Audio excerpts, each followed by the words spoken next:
drink Gatorade or like Powerade or none of that. So.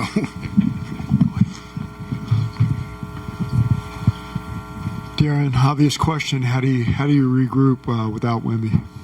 I mean, we've obviously that's a big piece that's going to be missing, but we've played games without him. We played games without a plethora of guys. I mean, we didn't even play Portland with Vic until the first playoff game. So, you say next man up mentality, but the entire team has to step up because he leaves a big hole in the lineup, both offensively and defensively. And then obviously we don't know how long he's going to be out, but we got to be ready to play without him. Darren, how would you evaluate the last couple minutes, the shots you got, the execution on those plays, just the way those whole last few possessions went down? I mean, I think we got some good looks that we just weren't able to make. Chalk it up to it. You move on.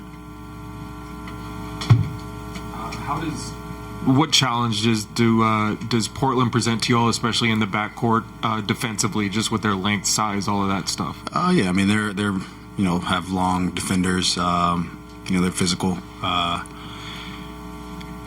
don't know what the numbers are, but they don't help a whole lot. They have obviously clinging down there and Robert Williams. They don't give up a lot of catch and shoot threes.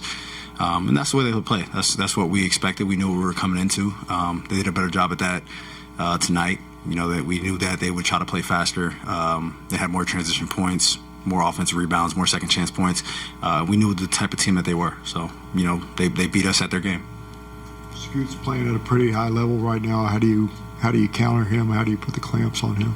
I mean, he's going to come out and shoot like that. Obviously, that's a hard guy to stop, but we continue to play the way that we play. If he's got to get 30 and they win by 3, I think we're in a decent spot. They have really big size on the perimeter, and they were able to guard you guys one-on-one a lot in the fourth quarter. When you go up against like defenders that even when you try to do like your little like push and spin move and you can't get the separation you usually get, how do you over the course of a game like try to solve like what are the ways I can counter their counters? I mean, I continue to play my game. I mean, I've been guarded by long defenders my whole career, so nothing really to say about it.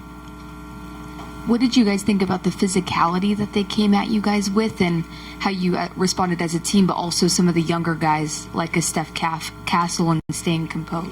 I mean,